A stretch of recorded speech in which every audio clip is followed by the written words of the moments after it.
그리스도인들에게 있어서 그리스도인들에게 특징이 있다면은 그 여러 가지 특징이 있는데요. 그 특징 중에 하나가 위기 속에서도 무너지지 않는다. 위기 속에서도 무너지지 않는 그런 특징이 있습니다. 초대교회 때를 생각해 보면은요, 한 300년 가까이에 정말 많은 핍박이 있었습니다. 많은 순교자들이 있었습니다. 그런데 그 순교자들 중에서 많은 사람들이 그 죽음 앞에, 눈앞에 보이는 그 죽음 앞에 두려워하는 것이 아니라 오히려 담대했습니다. 한 예로 사도 요한의 제자 중에 요한계시록에 언급되어져 있는 그 서머나 교회의 감독인 폴리갑이 있는데요. 그가 약 156년경에 순교를 당하게 되는데, 그 순교 직전에 그 로마의 총독이 폴리갑에게 그렇게 질문을 합니다. 신앙을 거부할 걸 요청해요. 협박을 하죠. 그때 폴리갑이 뭐라고 이야기를 하냐면요, 나는 86년 동안 그리스도를 섬겼지만 그분은 내게 조금도 해를 끼치지 않았습니다. 그런데 어찌 내가 나를 구원하신 왕을 모독할 수 있겠습니까? 그리고 나서 기도하면서 순교를 당했다고 해요. 이것이 바로 기독교인의 특징입니다. 어떠한 고난과 핍박 속에서도 굴하지 않는, 바로 우리가 그러한 믿음의 그리스도인들이 되기를 소망합니다.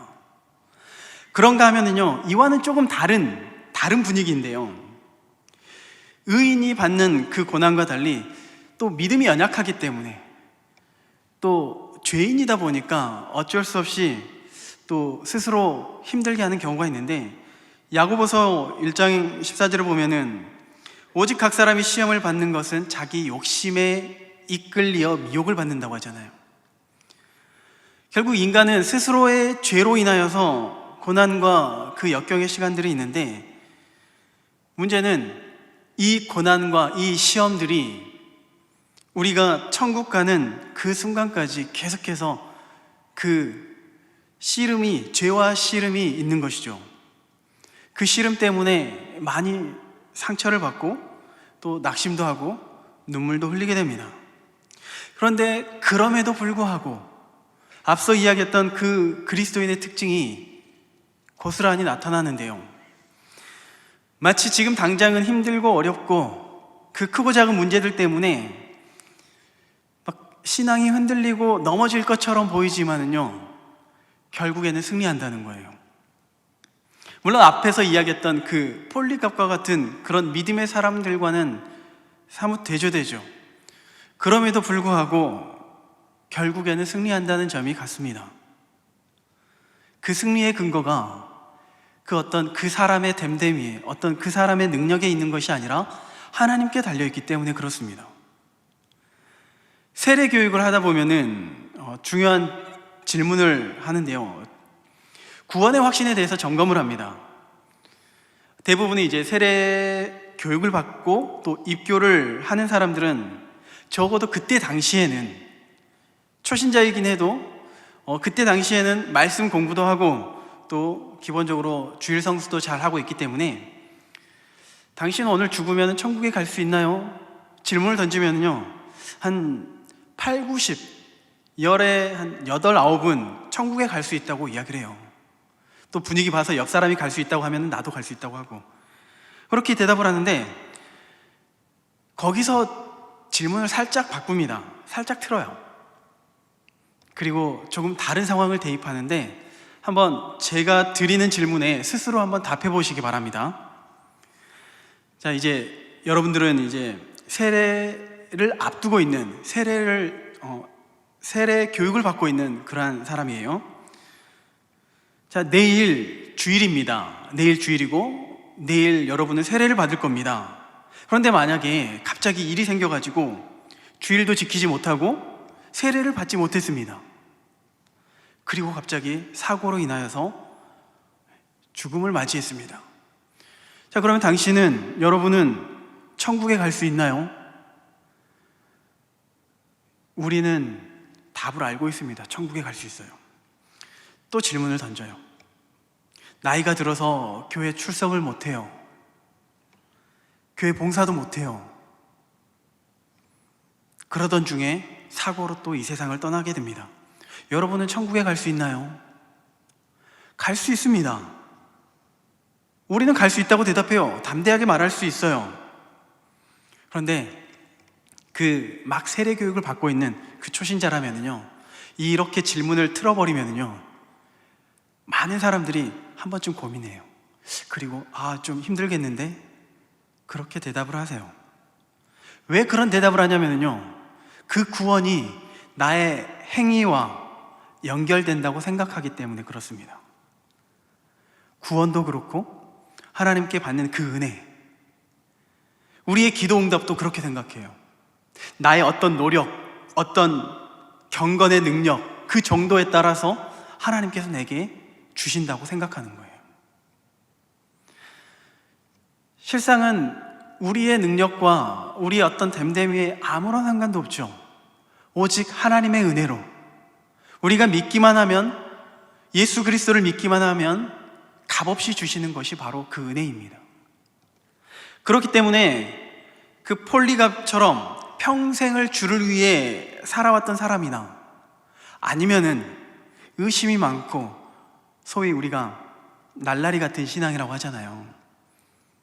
그런 신앙이라 할지라도 믿음만 갖고 있다면, 내가 예수 그리스도만 믿는다면 결국에는 승리하게 되는 것이죠. 그러한 이야기가 오늘 바로 사사시대에, 사사기에 등장합니다. 죄를 범함으로 하나님을 떠났죠. 하나님께 벌을 받습니다. 마치 그 모습만 보면 그들은 더 이상 하나님의 은혜를 누릴 자격이 없는 것처럼 보여요. 그런데도 놀랍게 하나님께 부르짖으면요, 하나님께서 구원을 해주세요. 한 번만 그럽니까? 계속해서 반복적으로 그러한 일들이 일어나는 거예요. 문제는 있죠. 그런 썬데이 크리스찬, 또 날라리 같은 신앙에는 그만큼 또 많은 고난과 연단이 있게 되는 거죠. 그 시간들이 많이 아프다는 게 문제인 것이죠. 오늘 본문으로 들어가면은요, 이스라엘 백성들은 이전에 사사 온니엘을 통하여서 평화로운 시간을 보냈습니다. 11절에 보면은요, 그 땅이 평온한 지 40년에 그나스의 아들 온니엘이 죽었더라. 40년 동안 평화로운 시간을 지냈습니다. 그런데 11절에 곧바로 사사 온니엘이 죽었다라고 언급해요. 굳이 이렇게 사사의 죽음에 대해서 짤막하게 언급하고 있는 이유가 무엇일까? 마치 그 모습이 이래요. 우리가 자녀를 키울 때, 아이들을 키우면요, 잠깐이라도 한눈을 파면 어떻게 됩니까? 여지없이 사고를 칩니다. 부모님과 함께 있을 때는, 부모님의 눈 안에 있을 때는, 시선 안에 있을 때는 조금 얌전하고 또 말도 듣는 것 같지만은, 그 시선을 벗어나면 어디선가 사고를 치고 있어요. 마치 이스라엘 백성들이 그런 것 같아요. 사사와 함께하는 동안에는 사사의 눈치를 볼 수도 있고, 어떤 사사를 통하여서 주시는 그 은혜를 받기 때문에 쉽게 행동을 못하는데, 사사가 없으니까 곧바로 또 사고를 치는 거죠. 12절에 뭐라고 합니까? 이스라엘 자손이 또 여호와의 목전에 악을 행하니라. 또 다시 악을 행합니다. 그런데 이 악을 행한다는 표현이 12절에 두 번이나 걸쳐서 이야기를 하고 있어요. 이스라엘 자손이 또 여호와의 목전에서 악을 행하니라. 이스라엘 자손이 여호와의 목전에 악을 행함으로. 한 번으로는 부족한 것 같아요. 어쩌면 저자는 지금 그 이스라엘의 죄를 그만큼 강조하고 있는 것 같습니다. 그리고 이 표현에서 떠오르는 한 사람이 있어요. 바로 온니엘 사사가 무찔렀던 메소포타미아 왕 구산 리사다임과 대조가 되는데요. 구산 리사다임의 뜻이 뭐였냐면요, 두 배로 악한 왕 구산이라고 했어요. 두 배로 악하다는 표현이 그 리사다임이었어요. 그런데 이 악하다는 표현이요, 하나님께서 이스라엘 백성들을 바라보실 때 그 이스라엘 백성들에게 악한 왕이 바로 구산 리사다임이었습니다. 하나님의 관점에서. 그런데 이제 40년이 지난 이 시점, 그 악한 구산 리사다임, 그 악함이 이제는 본문에서 보니까 이스라엘 백성들이 2배로 그렇게 악한 존재가 되어버렸습니다. 하나님의 입장에서 이스라엘 백성이 2배로 악한 존재가 된 거예요. 죄를 범하기 때문에, 죄를 범함으로 인해서. 그리고 그것에서 끝나는 것이 아니라 12절 하반절에 보니까 여호와께서 모압 왕 에글론을 강성하게 하사 그들을 대적하게 하시매, 하나님께서 그 이방 나라를 강성하게 하셔서 이스라엘을 대적하게 하시는 겁니다. 그리고 그 결과 13절에 보면은 종려나무 성읍을 빼앗기고 14절에서는 18년 동안 억압을 받아야 했습니다. 정리를 해보면은 이스라엘 백성들의 그 죄가 얼마나 큰지, 하나님께서는 그들을 보았을 때 마치 구산 리사다임 같이 악을 행하였고, 그로 인하여서 이방 나라였던 모압을 강성하게 하시고 그를 대적으로 삼으셔서 종려나무 성읍까지 빼앗게 하신 겁니다. 그 종려나무 성읍이 어디냐면요, 바로 여리고성을 이야기합니다. 여리고성 하면 우리가 떠오르는 게 있죠. 여호수아가 떠올라요. 그리고 그 여호수아가 이스라엘 백성들을 이끌고 그 가나안 전쟁의 첫 번째 전쟁에서 승리했던 그 땅, 그것을 상징하는 것이 바로 여리고성입니다. 이 여리고성에 대한 우리의 이미지가 이런데 이스라엘 백성들에게는 어떤 이미지일까요? 어쩌면은 18년 동안 그 모압 왕에게 억압을 받는 것도 아프지만요, 더 아픈 것이 우리가 가나안 땅에 들어와서 첫 번째로 점령했던 그 땅, 그 성, 그리고 그 성을 어떻게 했습니까? 그 성을 하나님께 드렸습니다. 마치 그 전쟁의 첫 열매로 드린 것이 여리고성인데 그 성을 이제 빼앗겨 버렸어요. 자신들의 죄로 인하여서.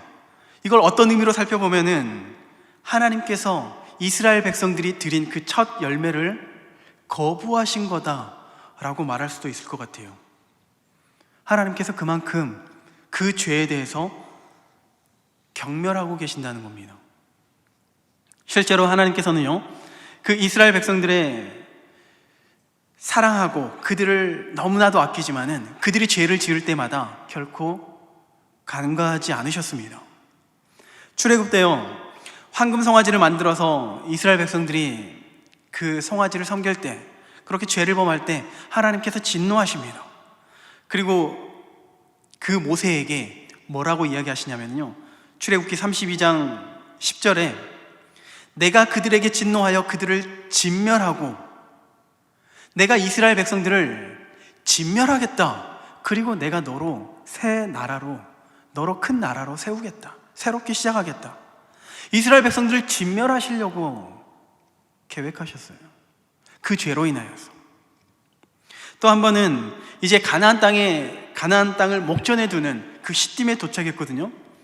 시딤에 도착해서 그곳에서 또 이스라엘 백성들이 죄를 범하였습니다. 그리고 그때 그 죄로 인하여서 죽은 사람이 24,000명이나 됩니다. 공동체의 죄도 그렇지만 개인의 죄도 결코 용서하지 않으시는데, 대표적으로 하나님의 마음에 합하다고 평가받는 그 다윗, 하나님이 그렇게 사랑하고 아끼시는 그 다윗이 죄를 범했어요.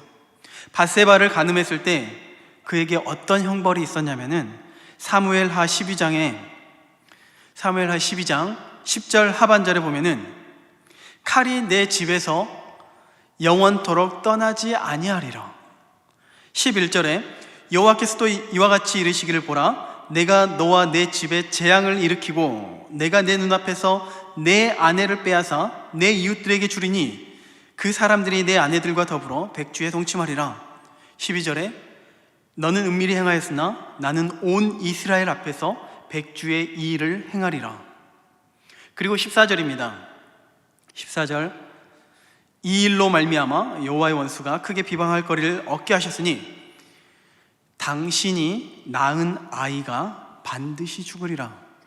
지금 이러한 저주가 누구에게 임하냐면요, 다윗에게 임하고 있어요. 하나님께서 다윗을 버리셨습니까? 버리시지 않았어요.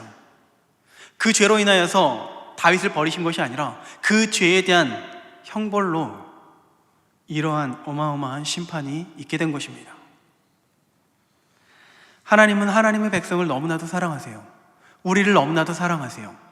그러나 우리가 지은 그 죄의 모습 속에서는 결코 용서하시지 않는다는 말씀입니다. 그 모습이 바로 사사기에서 등장해요. 내가 사랑하고 아끼는 이스라엘 백성이지만 내가 그 이스라엘을, 그의 이방 나라를 강하게 해서라도 이스라엘 백성들을 심판하겠다, 그러한 모습이 오늘 본문에 기록되어 있는 겁니다.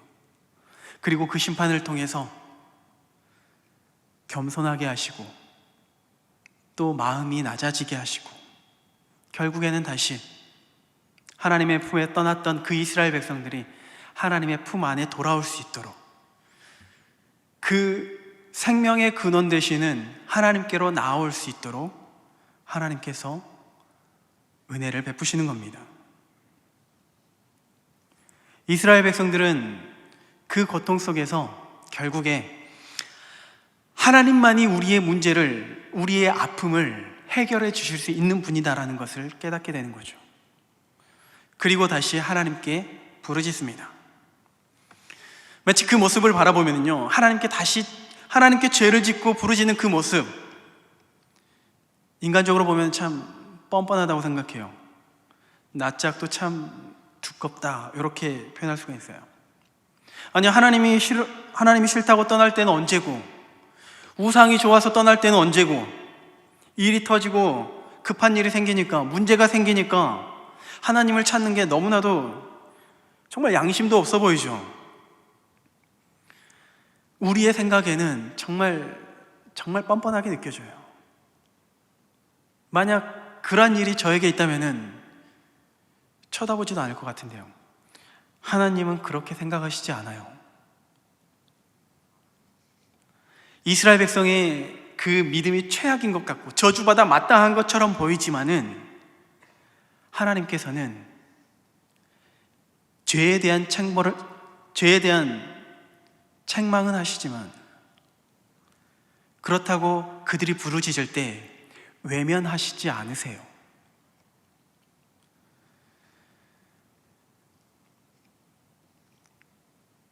사실 우리 그리스도인들이 예수 그리스도를 믿고 또 열심히 신앙생활을 하지만은 우리가 아무리 경건에 힘쓴다고 해도, 우리가 아무리 기도하고 말씀을 묵상한다고 해도요, 우리는 결코 완벽한 그리스도인이 될 수가 없습니다. 우리 안에 죄성이 여전히 남아있기 때문에요, 그 죄성은 자꾸만 하나님을 떠나고자 하는 마음을 우리에게 심겨줍니다. 그리고 잠깐 방심하는 사이에 어느새 죄를 범하고 어느새 하나님께 벌을 받고 있는 거죠. 그때마다 우리는 뭘 해야 됩니까? 다시 회개하고 하나님의 은혜를 구해야 되는 것이죠. 이거는요, 죄를 짓고 회개하고 또다시 죄를 짓고 회개하고, 이거는 뻔뻔한 게 아닙니다. 바로 믿음의 행동입니다. 그럼에도 나를 용서해 주시는, 그럼에도 불구하고 나를 사랑해 주신 하나님이 있기 때문에 그것을 깨닫고 하나님께로 나아가는 믿음의 행위라는 겁니다. 오늘 본문에서도 하나님께서 그 이스라엘 백성들이 부르짖을 때요, 하나님께서 그들을 책망하시지 않으세요. 15절 말씀 볼까요? 15절, 이스라엘 자손이 여호와께 부르짖음에 여호와께서 그들을 위하여 한 구원자를 세우셨으니. 자, 이스라엘 자손이 여호와께 부르짖어요. 또다시 죄를 행하고서 부르짖습니다. 그런데 하나님께서는 마치 기다렸다는 듯이 바로 구원자를 세워주세요. 고민했다라는 그런 흔적이 전혀 보이지 않습니다. 오히려 하나님은 제발 부르짖어라, 제발 나를 찾아라, 그렇게 기다리고 계신 것처럼 보여요.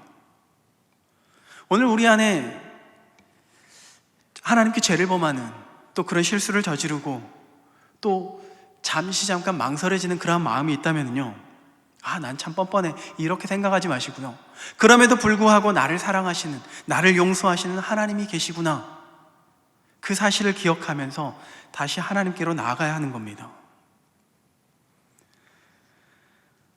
그러할 때마다 우리는 다시 한번 그 하나님의 크신 은혜를 누릴 수가 있습니다. 하지만 늘 그렇듯이 우리가 고통 중에 있다면요, 그 하나님의 은혜가 느껴지지가 않아요. 서두에서 이야기했던 것처럼 그 구원에 대한 확신이 있습니까? 라는 그러한 질문 속에서 내가 예배 생활 잘하고 말씀 잘 묵상하고 말씀대로 따라가고 있다면요, 구원의 확신이 100%, 1000% 흔들리지 않습니다. 하나님의 사랑이 정말 폭포수와 같이 느껴지는데요, 그런데 좀 예배 생활이 소홀해지고 죄를 범하고 말씀에 불순종한다면은 구원의 확신이 사라져요. 하나님의 사랑 당연히 느껴지지 않죠. 이건 우리만의 문제가 아니라 당시 이스라엘 백성들도 마찬가지입니다. 특별히 이 사사기를 접하게 되는 그 첫 번째 독자들이 있을 거 아니에요. 이스라엘 독자들이 있는데, 당시 독자들은 그 사사시대 사람들이 아니죠. 왕정시대를 살고 있는 사람이었습니다. 사사시대, 그때는 왕이 없었으므로, 그러니까 저자가 기록했을 때는 지금은 왕이 있다는 거죠. 어쨌든 인간 왕이 세워졌는데, 인간 왕이 세워져서 우리를 다스린다고 해서 뭐가 달라집니까? 잠깐의 은혜를 경험할 때도 있죠. 다윗 시대는 좀 더 많이 누렸고, 그런데 대부분의 그 왕정 시대를 생각해 보면요, 이방 족속에 의해서 끊임없이 괴롭힘을 당합니다. 내부적으로는요, 정치 지도자들, 종교 지도자들의 부패함으로 인하여서 고통의 시간을 겪어야 했어요.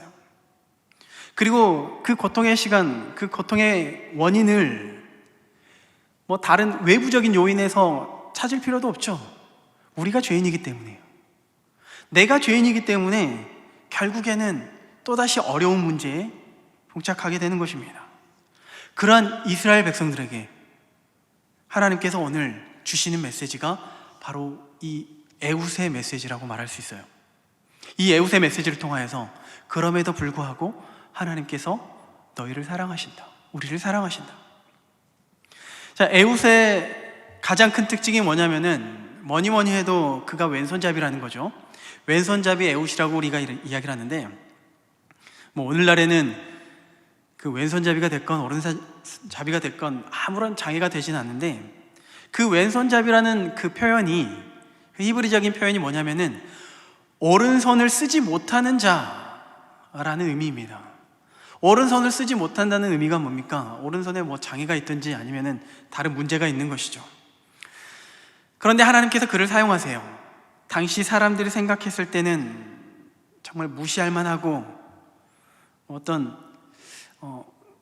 사람 값어치를 할 수 없는 그런 정도로 여겨졌을 텐데, 그럼에도 불구하고 하나님 그를 사용하세요. 그리고 어쩌면은 그 왼손잡이, 그 장애에 대한 편견을 오히려 하나님께서 이용하시는 것이 아닌가 생각돼요. 에웃이 왼손잡이이다 보니까 칼을 차려면은 왼쪽 허벅지가 아니라 오른쪽 허벅지에 차야만 했습니다. 오른쪽에서 칼을 꺼내서 그 에웃이 오른쪽 허벅지에 칼을 차고 공물을 바치러 왔습니다. 그리고 그 모압 왕에게 은밀한 일을 아뢰러 왔다고 왕과 대면의 시간을 갖습니다. 그리고 오른쪽 허벅지에 숨겨뒀던 칼로 모압 왕을 죽이고 유유히 적의 왕궁에서 멀어져 갑니다. 이 스토리 자체가, 이 이야기 자체가 지금 이스라엘 대적으로 등장하는 이 모압, 그가 얼마나 허술한지를 우리에게 보여주고 있는데요. 자, 에웃이 왕에게 은밀한 말을 하러 왔다고 하면은 지금 그 에웃은 그 모압 왕에게 있어서 적군이잖아요. 왕의 경호원이라면은, 왕의 군사라면은 그 에웃을 철저히 조사해야겠죠. 그런데 장애를 가졌다는 이유로 대수롭지 않게 여겼던 것 같아요. 또 모압 왕에 대한 설명인데요, 17절에 보니까 에글론은 매우 비둔한 자였더라. 자, 성경은 노골적으로 지금 모압 왕을 디스하고 있어요. 그의 외모를 평가하고 있습니다. 노골적으로. 에웃이 칼로 모압 왕을 죽였죠. 그리고 그때 왕의 신하들이 무엇을 하고 있었냐면은 24절에 보니까 에웃이 나간 후에 왕의 신하들이 들어와서 다락문들이 잠겼음을 보고 이르되 왕이 분명히 서늘한 방에서 그의 발을 가리우신다. 자, 발을 가리운다는 것은 용변을 보고 있다는 거죠. 그러니까 경비원들이 지금 왕을 경호를 해야 되는데 분명히 에웃과 적군과 대면을 하고 난 이후에 그 시간에 왕이 혼자 있어요. 그런데 보니까 용변을 보고 있는 것처럼 생각하는 거예요. 야, 왕이 용변을 보고 있으니까 우린 조용히 있자, 좀 냄새 나니까 멀리 있자, 뭐 이렇게 했겠죠. 그 이야기가 얼마나 허술하고 얼마나 우스운지. 어떻게 한 나라의 왕이고 또 그 왕을 지켜야 할 군사가 이렇게 어리석은 자들 뿐일까요? 그리고 이 성경 저자는 왜 이렇게 우스꽝 이야기들을 이스라엘 백성들에게 또 우리에게 하고 있는 것일까요? 실상 이 에웃의 이야기는요, 주일학교에 자주 등장하는 그런 단골 메뉴입니다. 왜냐하면 그만큼 재미있거든요. 내용이 어렵지 않아요. 한번 이 이야기를 들으면요, 오랫동안 기억에 남습니다. 그만큼 하나님께서 이 짧고 어찌 보면 이 우스꽝스러운 이야기를 통해서 이스라엘 백성들에게 오랫동안 그 가슴에 새겨주고 싶은 것이 있는 것이죠. 그것이 뭐냐면은 바로 하나님께서는 하나님의 백성을 어떤 방법을 써서라도 구원하신다라는 겁니다. 그의 도구가, 그 구원의 도구가 무엇이 됐든지 상관이 없어요. 왼손잡이, 장애가 있다고 아무런 문제가 안 됩니다. 또 31절에 보면은 삼갈이라는 사사가 등장해요. 삼갈이라는 사사가 딱 이렇게 한 줄 등장하는데 그 삼갈의 무기가 뭐냐면은 소를 모는 막대기로 블레셋 사람 600명을 죽였답니다. 이게 이해가 되십니까? 소를 한 번쯤 몰아보셨죠? 저도 어렸을 때 시골에서 소를 제가 직접 몰진 않았지만 저희 할아버지께서 소를 모시는 모습을 많이 봤는데, 소 모는 막대기가 뭐 거기에 칼이 달렸습니까? 아니면은 철퇴가 달렸습니까? 정말 조그만 짝대기, 어디에서나 구할 수 있는 그런 흔한 거거든요. 그런데 그 무기가 중요하지 않다는 겁니다. 하나님께서는 하나님의 백성을 구하시기 위해선 어떠한 방법이든 가리지 않고 백성을 구하신다는 거예요. 그리고 더 중요한 얘기가 있습니다. 그것이 뭐냐면은 지금 이스라엘의 대적으로 지금 모압 왕이 등장했잖아요. 모압 왕이 등장했습니다. 보통 우리의 대적이라고 하면은, 우리의 적이라고 하면, 특별히 그 적의 왕이라고 한다면은 어떤 강한 포스가 느껴져야 되는데요. 뭐 예를 들어서 골리앗과 같은 그런 느낌이 있어야 되는데, 본문에서 보면요, 그런 어떤 용맹함이 드러난다든지 어떤 강성한 힘이 있다든지 아니면은 뭐 무기가 좋다든지 뭐 지략가다운 이런 모습이 보이는 것이 아니라요, 정말 어이없는, 어처구니 없는 그런 우스꽝스러운 모습만 그려지고 있는 거예요. 다시 말해서 이스라엘의 대적이 겉으로 보이기에는 강하고 힘이 있는 것처럼 보여지지만 그가 하나님 앞에서는 아무것도 아니라는 겁니다. 이 말씀이 정말 우리에게 중요한데요, 우리가 살아가고 있는 이 세상에는요, 끊임없이 사단이 우리를 유혹하기 때문에, 끊임없이 우리를 넘어뜨리려고 하기 때문에, 또 우리의 죄성으로 인하여서 넘어지고 쓰러지기도 할 텐데요, 우리를 두렵게 하는 그 무엇, 결국 하나님 앞에서는 아무것도 아니라는 겁니다. 초대교회 폴리갑에 대해서 이야기를 했죠. 그 폴리갑에 대해서 다시 한번 생각해 보면은 인간적으로 그 로마의 군대 두려웠을 것 같아요. 또 곧 있으면 이제 화형에 처해지게 되는데 두려울 만하죠. 그런데 폴리갑은 앞서 이야기했던 것처럼 두려워하지 않았습니다. 왜냐하면 하나님과 함께 했기 때문에요. 하나님과 함께 할 때 그 대적이 마치 에웃 앞에 있는 그 에글론 왕처럼 아무런 힘도 쓰지 못하고 그렇게 죽임을 당할 것을 알기 때문에 담대했던 것입니다.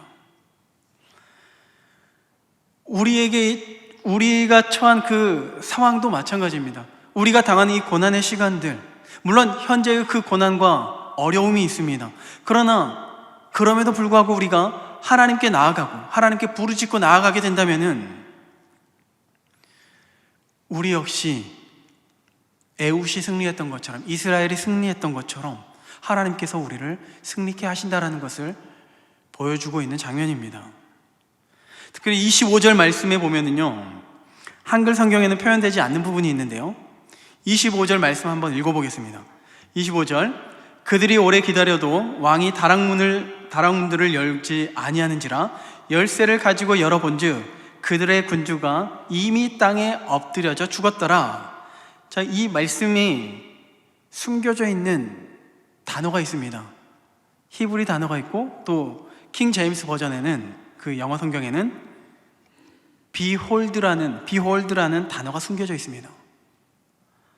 그 단어가 뭐냐면요, 봐라, 짜잔 하고 이렇게 환기시키는 거예요. 그래서 그 내용을 삽입해서 다시 한번 제가 25절을 읽어보면요, 그들이 오래 기다려도 왕이 다락문들을 열지 아니하는지라 열쇠를 가지고 본즉 짜잔, 그들의 군주가 이미 땅에 엎드려 죽었더라. 자, 모압 왕은 지금 이스라엘을 18년 동안 굴복시켰던 그러한 왕이었습니다. 정말 이스라엘 백성들이 많은 시간 동안, 그 18년이라는 시간 동안 고생을 당해야 했죠. 그런데 이 내용 25절의 말씀을 보면서 다락문을 열지 아니하는지라 열쇠를 가지고 열어본즉 짜잔 하고 에글론 왕이 죽어있는 모습을 보여주는 겁니다. 하나님께서 이미 승리를 이렇게 주신 겁니다. 이스라엘 백성들의 마음에는 정말 큰 통쾌감이 있는 것이죠. 마치 나의 어떤 힘과 능력에 의해서 그를 무찔렀던 것이 아니라 하나님께서 이미 승리를 예비해 주시고 마치 그 모습을 꼼꼼히 숨겨놨다가 때가 되니까 문을 활짝 열어주셔가지고 짜잔 봐라, 너희의 대적이 이렇게 죽었다, 죽임을 당했다 라는 것을 보여주는 것입니다. 이 25절 말씀을 제가 이렇게 적용을 해봤습니다. 자, 우리는 집에서 수돗물을 사용하시잖아요. 수돗물을 사용하죠. 그런데 그 수돗물을 사용할 때 그 물이 나오는 과정을 한번 생각해 보신 적이 있나요? 지금 생각하면은 수돗물이 나오려면은 수원지에서 물이 있어야 되겠죠. 1차적으로 물이 있어야 됩니다. 그리고 수도관을 통해서 우리 집까지 와야 됩니다. 그리고 최종적으로 우리가 그 수도꼭지를 틀었을 때, 요즘에는 이렇게 올리기만 하면 나오잖아요. 물을 틀었을 때 물이 나오게 되는 거예요. 자, 이 과정 속에서 우리가 한 게 뭡니까? 우리가 이 수돗물을 사용하기 위해서 우리가 한 행동이 뭡니까? 수도꼭지를 트는 겁니다. 우리가 댐을 만든 것도 아니고요, 물을 정화시킨 것도 아니고 수도관을 설치한 것도 아니고 우리가 한 건 아무것도 없어요. 우리는 그저 수돗물을 틀기만 했습니다. 이미 누군가가 다 그 작업을 해준 것이죠. 누군가가 다 작업을 해놨기 때문에 내가 조금 피곤하고 힘들고 좀 부족하고 어리고 노약하더라도 아무런 문제가 되지 않습니다. 마치 우리의 승리가 이래요. 오늘 본문에서 보여지는 그 에웃의 승리가 그것을 말하고 있어요. 나는 아무것도 한 게 없지만 수도꼭지를 트니까 짜잔 하고 물이 나온 것처럼 예수님을 믿었더니, 하나님께 부르짖었더니 우리의 대적들로부터 짜잔 하고 승리하게 하신다는 것을 보여주고 있는 것입니다. 우리의 공로가 아니라요, 우리의 능력이 아니라요, 오직 예수님을 믿기 때문에 그 하나님의 은혜로 짜잔 하고 우리에게 그 은혜를 보여주시는 겁니다. 오늘 집에 가시거든 수돗물을 틀 때 그냥 틀지 마시고 짜잔 한번 해보시기 바랍니다. 짜잔 하시면서 하나님께서 나를 위해서 이미 다 이렇게 예비해 주셨구나, 이미 승리를 주셨구나. 우리가 하는 것은 예수님을 믿는 것, 그게 전부는 거예요. 우리의 자격과는 아무런 상관이 없습니다. 우리의 과거와는 아무런 상관이 없습니다. 지금 내가 얼마나 상처를 받았는지 아무런 중요치 않습니다. 그저 우리는 지금 하나님께 부르짖고 하나님께 나아간다면요, 우리가 바로 이 은혜를 누리게 되는 것입니다. 바라기는 우리의 믿음의 여정 가운데 정말 많은 시험이 있고 어려움이 있을 겁니다. 그리고 그때마다 믿음이 흔들릴 때도 있을 거예요. 그런데 이 승리의 사건을 기억하시기 바랍니다. 이 에웃의 승리, 사실 에웃의 승리가 아니라 우리의 승리죠. 하나님께서 이미 예비하신 그 승리, 우리는 하나님께로만 나아가면, 예수님만 믿게 되면 이미 하나님께서 우리에게 예비하신 그 승리의 기쁨을 다시 만끽할 수 있다는 것을 기억하시면서 우리의 믿음의 여정 가운데 날마다 승리할 수 있기를 간절히 소망합니다.